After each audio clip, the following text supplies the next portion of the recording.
Welcome back to another episode of the Perform Well podcast, and today we are going to talk about the one diet that helped me shed 20 pounds. And we've got a little bit of a debate special today. And the diet we want to talk about is intermittent fasting. I actually saw people start going into the intermittent fasting world. I do think it's got a bit out of hand. You know, intermittent fasting for myself, it worked. Like, I'm sure any diet could have worked, but in terms of actually trying this for about 3 months, I did see a benefit in terms of increased fat burning whilst staying relatively pumped and jacked in terms of the muscles storing glycogen. Welcome back to the Perform Well podcast. This is the podcast for you if you're looking for performance and wellness optimization so that you can not only smash your career, but also have a better life, better relationships, and better health. We believe that performance and wellness are yin and yang and work together. So listen in as we dive into topics that are going to help you optimize your life for the better. Welcome back to another episode of the Perform Well podcast, and today we are going to talk about the one diet that helped me shed 20 pounds. And we've got a little bit of a debate special today. All right, so Dan, take it easy because I'm not as keen on explaining scientific concepts to you, whereas I'm sure you are ready to reel them off your head like that. The coffee I've just had is going to help so much for this one, I'm not going to lie. But yeah, we want to talk about the one diet that helped us lose 20 pounds. Now, me and Nick have been through cyclical fluctuations. You know, I think a lot of the time our story does envelope from being a skinny guy, coming forward from being a skinny guy, and then from there, obviously, seeing a lot of progress on our side of things. But also, I've been at the other end of the spectrum, and I spoke about this on my Instagram recently, that I have gained weight to a point where I felt chubby, I felt fat, like I just haven't felt right in myself. And I think this diet is always up for debate, and it's a curious concept that a lot of people tend to use. Now, Nick, the diet of choice and the diet we want to talk about is intermittent fasting. Now, for yourself, talk through your experiences a little bit of intermittent fasting and how it helped you. Well, for those watching, listening, intermittent fasting is where you eat for a period of time and then you don't eat for a period of time. Pretty much what you do anyway, except this is massively increasing the length of window that you don't eat and then decreasing the amount of time you do eat. So the most common is 16 hours not eating and 8 hours eating. Okay. My experience, I did it because I got caught up in the world of basically trying everything, you know, except for carnivore diet, actually. I haven't tried that. But I tried every kind of diet you can imagine, low carb, keto. I tried intermittent fasting, forgot it for a second. I've tried balanced dieting, etc. And it just promised a lot of things that at the time, when I read the science and the research behind it, that it would be optimal for getting into as lean shape as possible. So that's my experience with deciding why I was going to do it. Now, what it gave me is a different story. Now, Dan, you haven't done intermittent fasting yet. Why? Big reason behind it is, now this was years ago, I actually saw people start going into the intermittent fasting world. I do think it's got a bit out of hand. I just want to throw that in there a little bit at the minute. I think it has got a bit out of hand, intermittent fasting or just fasting in general. And for me personally, I didn't see how the benefits outweighed what you do from a normal diet. Because I think, as with anything, there's a trade-off system in place. If you're doing intermittent fasting, yes, you know, you're not eating in the morning and then you start eating about 1 p.m. That's pretty much a standard intermittent fast. And I think that works very well with busy, career-driven people, because in the morning, a lot of people aren't hungry first thing in the morning. I've trained my body to be hungry first thing in the morning. So I am now hungry pretty much every morning when I wake up. But I just didn't see the big hoo-ha about it, if I'm honest with you, because everything that I personally read on it was, in terms of fat loss, it wasn't superior to a calorie deficit, a sustainable calorie deficit over a prolonged period of time. I'm talking like 12 to 16 weeks. So for me personally, I didn't see the benefits, so I never tried it. Whereas for yourself, you saying you did see benefits. Now, what are some of those benefits that you found from the diet itself? So the benefits I got, I'm not going to talk about things like autophagy, which I hope I said that right. Autophagy, that's the one. I always say these things wrong. Autophagy is one of the, sold benefits of it. You know, your body will break down, bad proteins, etc. in the body when you don't eat for a suspended period of time. That wasn't the main reason why I went down that route. I went down because of the benefits of insulin sensitivity, allowing my body to become better at fat oxidation, and then making it easier for me to burn fat and store glycogen in the muscle. Now, interestingly, intermittent fasting for myself, it worked. Like, I'm sure any diet could have worked, but in terms of actually trying this for about 3 months, I did see a benefit in terms of increased fat burning whilst staying relatively pumped and jacked in terms of the muscles storing glycogen. And that was kind of what I was looking for. So if you're looking at trying to burn fat, which most people are trying to burn fat, when they say you want to lose weight, it's actually they want to burn fat. You want to be trying to tap into fat stores as effectively as possible whilst minimizing glycogen burn in the muscle. And so what benefit, what other benefit would you want from such an amazing diet, such as intermittent fasting? So there were, I mean, to be honest, there are some other benefits in terms of people have spoken about health benefits, and I did want to touch on a couple of them. One is in the morning, a lot of the time, and I do agree with this side of intermittent fasting. I will say that to start with on a positive note before I start ripping it to shreds. But in terms of how it helps people in the morning, the one big thing people are going to struggle with whenever they're eating in the morning is your body's trying to do two different things. It's like when people try and train really early in the morning and they're eating like 4 slices of toast before they've gone to the gym. It's very difficult to harbour the energy immediately from the toast you're consuming unless you're having sugary food first thing in the morning, because our body needs time to break things down, which is why we always give about the 1 to 2 hour window before we eat. And I do agree that actually when it comes to training in the mornings and getting shit done, intermittent fasting has its place, because from that perspective, I think it works in very well with helping people enhance the performance that they want from the session. And to be honest, from your training session, if you're going in for 45 minutes to an hour, which most of our listeners probably do, then you will be looking kind of to say, okay, well, I want to get in, I want to perform really well, and I don't want to feel like I'm a wet bag of sand as I'm training, which is fair enough. However, and this is where I'm going to come in a little bit, in terms of fat burning, this is, again, my side of things, my experience reading things, is that fat burning, in terms of, yes, you burn more fat in the session itself because you will not have energy going into your system. For example, the best way I like to look at it is if you're having, I don't know, 2 slices of toast, you're more likely to use those 2 slices of toast because they're earlier broken down in your system. It's much easier to get glucose out of something that's immediately gone into your system rather than something that's stored. There's a lot more energy in that process. But in terms of fat burning over the course of the day, I've seen a lot of studies say it's balanced out. So the big caveat that I say to the intermittent fasting world is that if you can, like Nick's done, which is where he's the product of obviously success from the diet, is if it helps with adherence, I'm here for it. If it helps you, fine. I've got clients who intermittent fast, but I don't tell them to intermittent fast. They just do it because it helps with their adherence.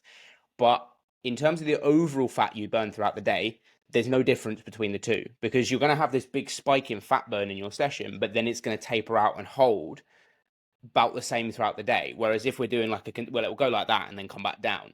But overall, that's where I see it. However, and this is where I want to bring a little bit of a little plug in there. Did you see the Dana White thing about his fast that he did? No, but I saw him in phenomenal shape, and he He said did the 72-hour fast. yeah, yeah. And this is where I'm saying things are getting a bit extreme. 72 hours for a fast. Look, I'm not a fasting kind of guy, as in I'm not a religious intermittent faster. I eat breakfast. Well, at the moment I don't, but there's other reasons for that. But there's nothing wrong with fasting for 72 hours. There isn't. Like, It's just tough. there are many reasons why people fast. Like look at Ramadan, for example. Why are they having to not eat food in the daytime, only eat it in the times where the sun goes down? Like, there's a religious context for that, obviously. But a lot of these Muslims report feeling healthier after that fasting period. Like there is a massive amount of people that are like reportedly feel better after doing a fasting period such as Ramadan, and that will also be the same for people that are intermittent fasting or fasting for 72 hours. I'd be really interested if people in the comments want to stick someone in there and, you're at this point in the video, please stick in there if you've tried intermittent fasting or any other kind of type of fasting to tell us the effects it's had for yourself, because obviously we're really curious to find out more. I've been asking people on my Instagram at the minute what kind of goals that they've been hitting. With your intermittent fasting, though, here's more of a strategy side of things. If someone was to implement it, how would you tell them to implement it into their day-to-day life? So if someone's watching now, and they're wondering, okay, I want to give this a go for 12 weeks. How would you implement it? I mean, it's pretty simple to implement in terms of like what you have to do each day. You just give yourself a window of opportunities to eat. Now, I'm not saying you have to do fasting. Like obviously, me and Dan, we speak about this, all the time. And I'm not saying that I'm a devout intermittent faster. I don't think it's like the most effective thing all the time. but it has a place. And like, one of those ways that it can help you a lot is to control your cravings and control your hunger and make you a better insulin sensitive beast, right? Which is amazing at what you can do. And I'm not saying that fasting necessarily helps you with insulin sensitivity, although it can in a lot of ways. It's the fact that you're going to be focused on eating less shit food,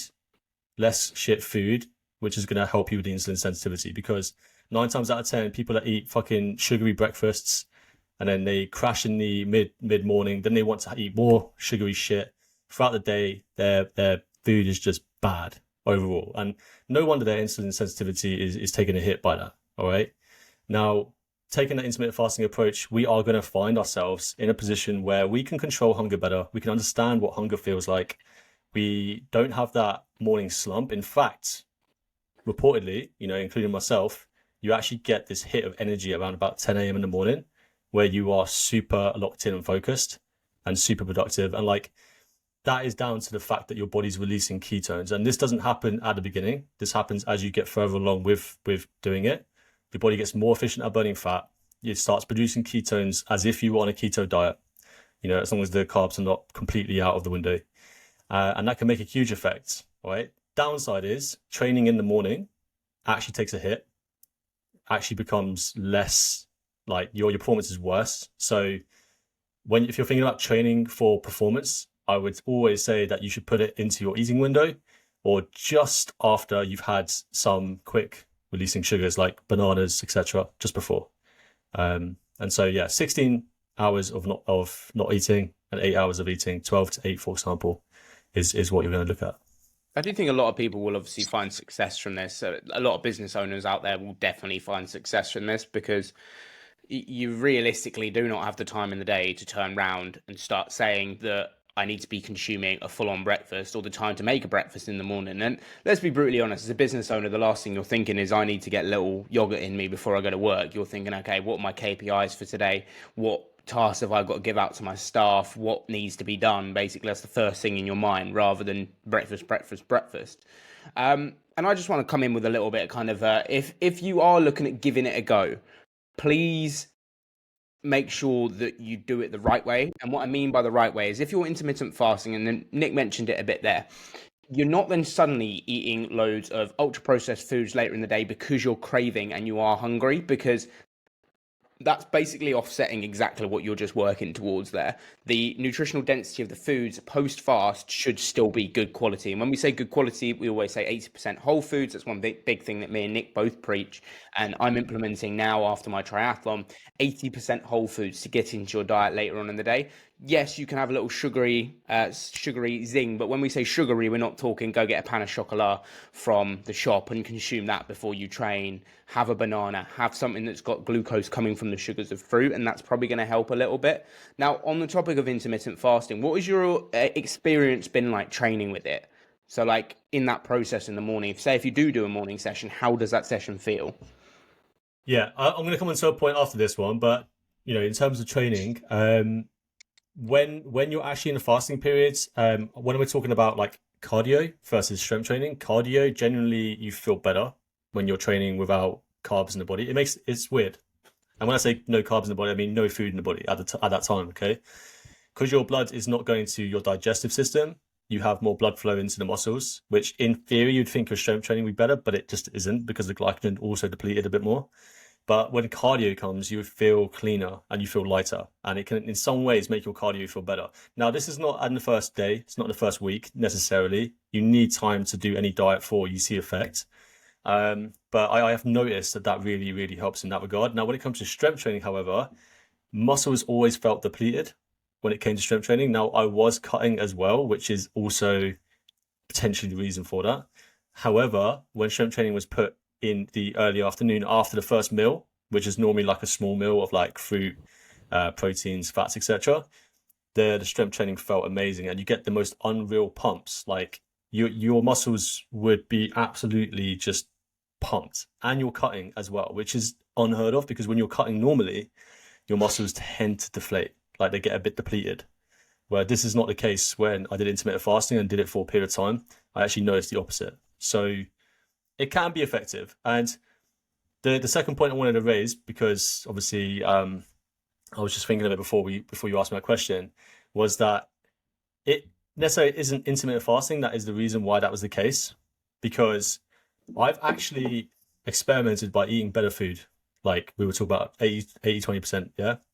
80% of my food coming from whole food sources, good protein sources, healthy fats, not overeating sugary foods all the time. I've noticed that that has a very similar benefit that intermittent fasting gave me.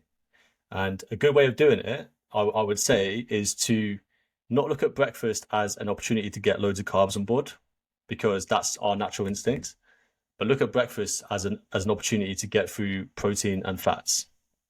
You know, if you can extend the window that you don't have sugar, like simple sugars, to a little bit longer, like intermittent fasting, for example, and then you introduce sugars and then some complex carbohydrates, you can, in theory, get similar effects of an intermittent fasting diet without necessarily cutting out breakfast.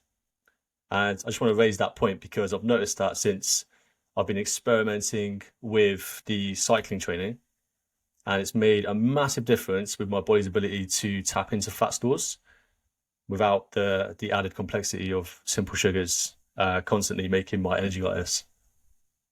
Apologies for interrupting the podcast. We know you're getting fully engrossed into this episode, and we really appreciate you stopping on the video on YouTube or on Spotify if you found us through one of the search pages. Make sure to leave a review and a subscription if you haven't already. But we just wanted to interject a point here that me and Nick have 15 years of coaching experience between us, and it's only getting better as we've got better guests on the podcast. The only way we can do that, though, is with the growth of our program that we've just released. We've got a 12-month Perform Well program, which has just dropped, and we'd love you guys to get involved in it. If you want to learn more details, make sure to head to the description, as we've got our website in there, which can give you a full overlay of the program. We're looking to help career-driven professionals, entrepreneurs, small business owners, and anyone dominate their life by improving their lifestyle. Me and Nick like to claim ourselves as experts in this area, and if you want to check out some of our other transformations, I'm sure you do. We've got some amazing people who have performed so well off the back of this program. Have a cracking day, and we really appreciate your time. Let's get back to the podcast. Yeah, it's interesting when you go into a performance perspective. I actually just finished watching the men's triathlon, which big up Alex Yee. You know, he went on to win it and got gold, which was amazing.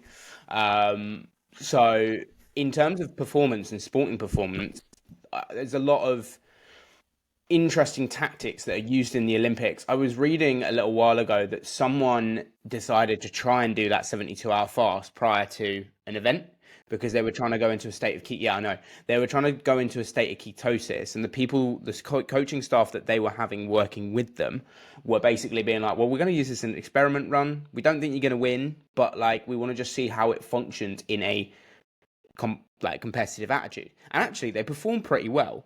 Like, they performed pretty well in it, and they said they felt good. They felt a lot lighter on the run itself, and mentally it was a lot easier to put themselves in a position. But when you're getting yourself into that state, a lot of the people watching this, I want to say right now, obviously an Olympian state is a completely different state to Gen Pop. When we're talking about people day in, day out, like myself and Nick. Olympians have a different mindset altogether. So if you are You're saying we're Olympians, like me and you? One day, mate. One day, just doing my triathlons, you never know. But yeah, when it comes down to that, there are different strategies for diets. And I always like to preach whatever works for you. Like, I have had people go low carb when they've had to meet weight for things. For example, like BMI tests, when they've gone and joined the constabulary. I've also had people go on high fat diets to see how that affects people at the same time. So diet's always variable to how it works for you and how it syncs up with your life as well. So never forget that when we strategize and speak about these things, especially if you're working with myself and Nick as coaches, we'd always run through a strategy that works into your life really well and something that helps and supplements what you do day in, day out. If you're going into work knackered every single day, your diet's probably not where it needs to be to help actually work into your lifestyle, because that's what a diet should be. And at the end of the day, you shouldn't always be on a diet. You should have some freedom in what you're eating and what you're doing. Now, the reason, again, going back to the question you raised earlier, why haven't I tried it? One, I like my food a lot. And as I say, now I've conditioned myself to eating in the mornings. It's almost just that, it's the underpinning subconscious that within about 50 minutes of waking up, I'll probably be eating. I've tried to push that window back so it gives my body time to wake up. But at the same time, I find breakfast is actually a time where I want to get as many calories in as possible, because I then have the whole day to digest and use them however I need to, rather than kind of like keep pushing back feeding windows. So if you're on the other end of the spectrum, and we are speaking about weight, loss of weight here, which you will lose a lot of weight quite quickly from intermittent fasting if you can stay consistent with it, because the key to anything is consistency and aggressive consistency. But if you're looking to gain weight, I see intermittent fasting as detrimental, personally, because you need as many feeding windows as you can get throughout the day, because I can guarantee you in 2 meals, trying to get in about 1,500 calories per meal is not going to happen. You say, like, wait, for a male, you say bulking when you're trying to... if you're trying to gain mass, if you're trying to, again, I think intermittent fasting doesn't work in that regard, personally. What is how have you found it for yourself if you have tried it the other way? Okay, it can always work. It's just, it's not easy to do. Like, you know, if we're trying to think of what works versus what is actually easy to do for most people, then I think we would agree that it's probably not easy for most people to cram in 3,000 calories in 2 meals. I've done it. I can do it. I can do 4,000 calories in 2 meals. I'm sure you can, Dan. I've seen you eat. Tell me about it, mate. I've seen you eat. But for the general person that's trying to gain weight, they always complain about not being able to fit calories in. So yeah, I agree with that regard. You know, and if we're looking at simplicity, intermittent fasting can be effective for simplicity. It can make your life easier in a lot of ways. People think it's not, but actually, if you put your calories into 2 meals and you're trying to cut or you're trying to maintain, mate, you are having meals that feel like you're not even cutting. You know, you're cramming all your calories into like one big meal and one small meal, and you can have a big meal with dessert, with like huge amounts of protein, carbs, and fats, and you can still lose fat and lose weight and feel like you're not missing out. And this is why I know you've got different views potentially about this guy, but Kino Body Guy, Gregor Gallagher, massive, massive advocate for intermittent fasting. Phenomenal shape, and he talked about it. He used to talk about intermittent fasting for losing fat and never talked about calorie deficit, but now he talks about calorie deficit. So you can see he's clearly, you know, trying to word it out properly. But he did intermittent fasting and he talked about this, and you always see him out socializing, having big meals, having a drink, etc. Always having a bit of a social life whilst losing body fat. So it can help with that. It can really help with that. Here's a question for you. When someone invented intermittent fasting, do you think they just turned around and went, I don't fancy breakfast today? No, our ancestors did, because sometimes they woke up with no food. Oh, okay. So it was almost forced fasting. Mate, we're human body's designed to go weeks without food. Like, our body's designed to eat what it has to survive for as long as possible until we get our next meal. Like, intermittent fasting is just a name for what we've always done as our ancestors. You know, I'm not saying that I know about our ancestors because I'm not there, but I would imagine, this is imaginary, guys. I would imagine that a caveman wakes up, you know, he hasn't had a meal that morning. He's probably not feeling that hungry, to be fair. He's probably used to it.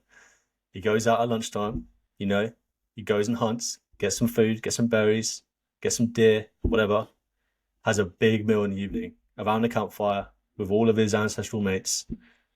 That's what I would imagine they probably did, but I might be wrong. You know what I want to chuck in at the end here, and this would be really useful from your experience. If someone was to use intermittent fasting, if they choose to use the strategy and put it into their day-to-day life, could you give me a diet plan for a day for intermittent fasting? Yeah. Like how you'd run it down, because I think it's a really good practical endorsement that we can give to people just to show them what it would look like for themselves. So this is obviously not a low carb approach. This is just, you still got a balance with your macros. All we're doing is taking the window down to 8 hours, for example.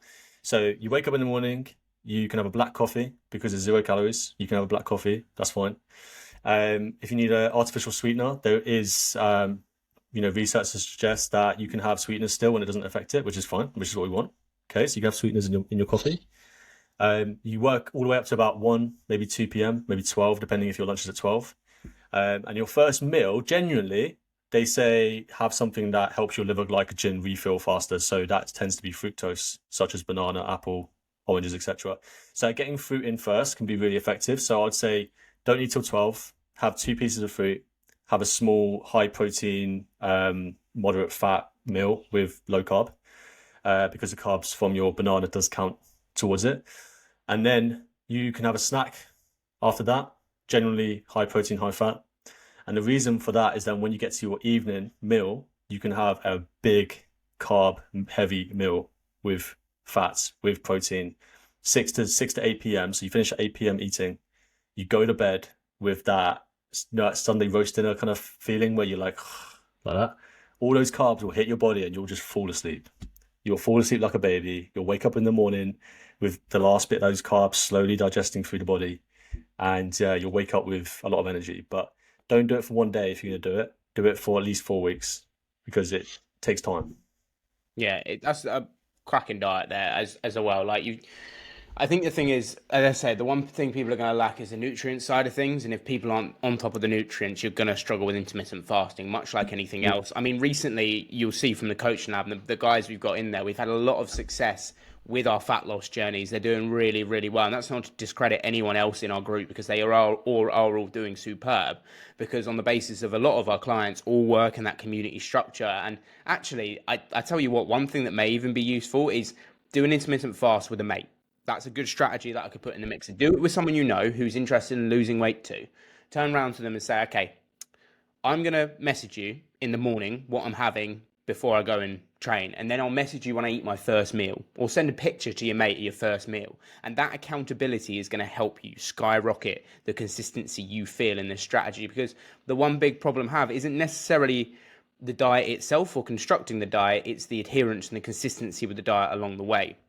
Which again, whereas a coach can come in, I've done it with a lot of clients, Nick's probably done it in the past, where you get photos sent to you of the meals they're eating.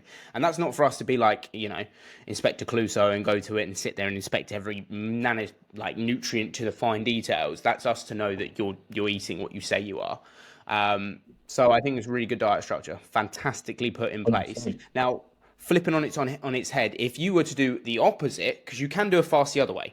There is a way you can flip the fast. I don't know if you've heard about this. It's like kind of a reverse fast. You don't eat past I don't know, I think it's 1 p.m. So you get all your calories in early in the day, and then you don't eat until the next morning.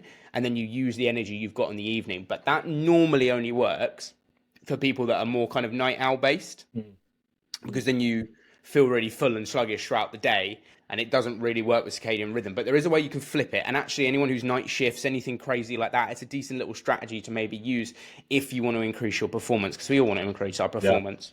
Yeah. And I mean, that's the base.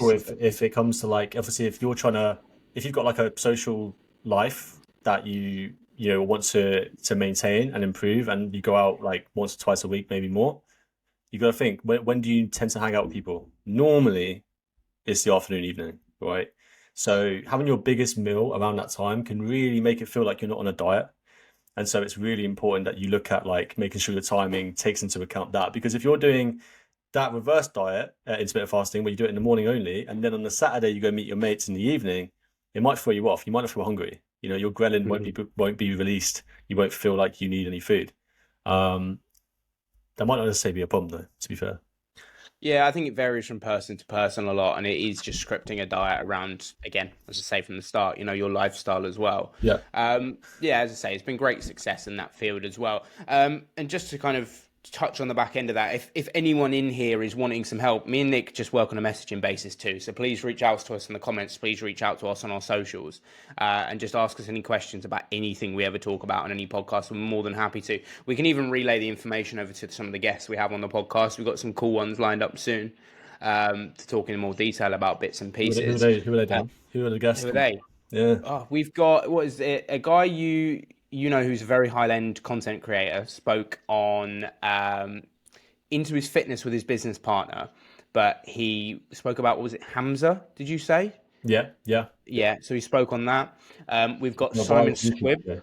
Yeah. Viral YouTube video. We've got Simon Squibb, who's got over 3.6 million across all platforms, which is insane, coming in September. What? That's TikTok. I looked at. Is that TikTok alone? Okay, he's past that. He's in the. However, we've got Dan Fitzhenry's sister coming on, who works on a community basis, same public sport. We've got some cracking guests coming on. Obviously, if you guys want anyone else, I'm actually in the works of speaking to an Olympian at the minute. So I won't disclose that information, but I will see if I can get them on. It's going to be. We should get Kino Body on. We can try to get Kino Body on. I would love to talk to him, man. I think he's cool. there's possibilities. But yeah, guys, I think we'll wrap it up there. I think it's been a good little podcast. Yeah, and if you guys are wondering why we're not in our usual studio, it's because we fancied a bit of virtual, or we have to do virtual today.